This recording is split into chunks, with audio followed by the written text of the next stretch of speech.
আমরা যদি সাকিব খানকে এইভাবে দায়ী না করে আমরা যদি বলি যে সে আমাদেরকে সাপোর্ট করছে, ইয়ারলি 14 থেকে 15টা ছবি তার রিলিজ হইতো, বাট এখন কিন্তু মাত্র তার রিলিজ হচ্ছে আপনার 2টা। তো আমাদের ব্যর্থতা, আমাদের হচ্ছে আমার মনে হয় না যে সাকিব খানের মতো ওই যোগ্যতাটা আছে যেটা দিয়ে আসলে আমরা ওই লেভেলে একটা ছবি দিতে পারি। আমার অলরেডি আমি যখন স্টার্ট করি দ্যাট টাইম আমি অ্যাজ এ প্রেজেন্টার আমি শুরু করি বিটিভিতে আমার স্টার্ট। বেসিক্যালি আমার 14 হচ্ছে ফার্স্ট ছবি রিলিজ।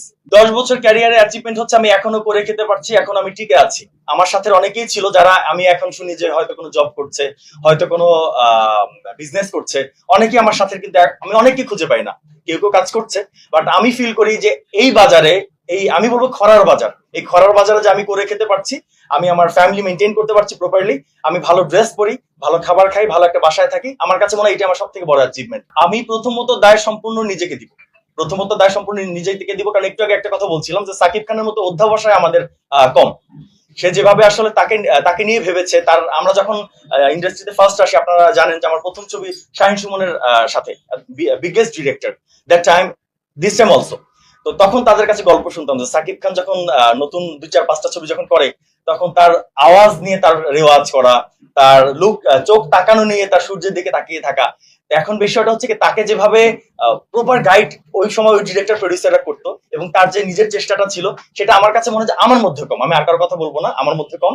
এবং আমি পিছিয়ে থাকার কারণে, বা ধরুন যে প্রপার সময়ে আমি প্রপার জায়গায় পৌঁছানো না করার কারণে, সেটা হচ্ছে আমি প্রথমত দায় আমাকে দিব, এরপর হচ্ছে সামগ্রিক। আসলে দেখেন, আমরা যদি সাকিব খানকে এইভাবে দায়ী না করে আমরা যদি বলি যে সে আমাদেরকে সাপোর্ট করছে, কিভাবে সাপোর্ট করছে, একটা সময় সাকিব খান কাজ করতো, ইয়ারলি 14 থেকে 15টা ছবি তার রিলিজ হইতো, বাট এখন কিন্তু মাত্র তার রিলিজ হচ্ছে আপনার 2টা।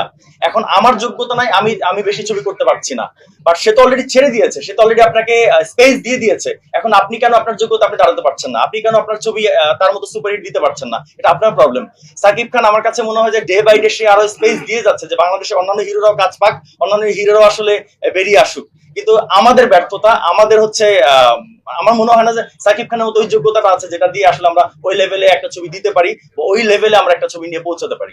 দেখুন, একটা বিষয় হচ্ছে কি, যে আমি নট অনলি আমি, আমাদের জেনারেশন যারাই আছি, আপনি যদি বলেন যে সাকিব খানের যে অধ্যাবসায়, সে আজকে অলরেডি লাস্ট 2-3 দিন আগে ছিল তার 25 হচ্ছে আপনার ইয়ার্স অলরেডি এখানে কমপ্লিট করেছে। একবার ভেবে দেখেছেন যে আমাদের পাশে যখন আপনি সাকিব খানকে দাঁড় করাবেন, আমার মনে হয় না যে আমাদের থেকে 5 বছরের বেশি তাকে বয়স, তার এজ মনে হবে। সে তাকে এত সুন্দর করে মেনটেন করেছে, এত সুন্দরভাবে নিজেকে প্রেজেন্ট করে।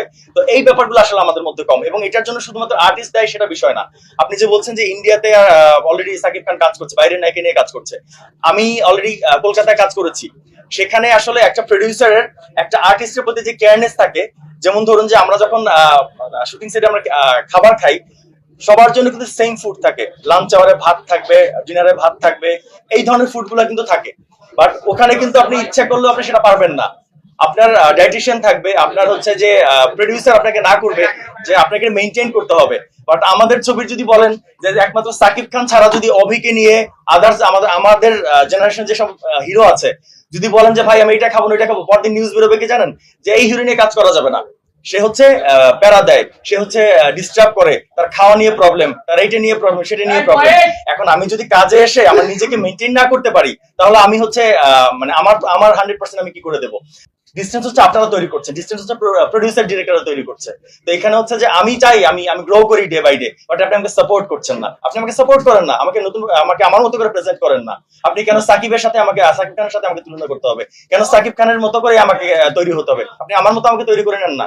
আপনি আমার পেছনে একটা বছর টাইম দেন না, একটা বছর একটা প্রডিউসার একটা আর্টিস্ট কিনে ভাবুক না, তাকে তার মতো করে রেডি করুক, তাকে তার মতো করে তার ফিজিক্যালি, তার অ্যাক্টিং, তার ডান্স, এভরিথিং তাকে মেনটেন করে একটা ছবিতে প্রেজেন্ট করুক না। সেটা তো আপনি করবেন না। বাট আপনারা হচ্ছে কি, যে ডে বাই ডে হচ্ছে যে সাকিবের সাথে আমাদের কম্পারিজনে চলে যাচ্ছেন, বাট সেটা আসলে এই মোমেন্টে ঠিক হবে না। আর আমার 25 ইয়ার্স কমপ্লিট হোক, তখন আমরা ইনশাল্লাহ এটা নিয়ে আবার ডিসকাস করব।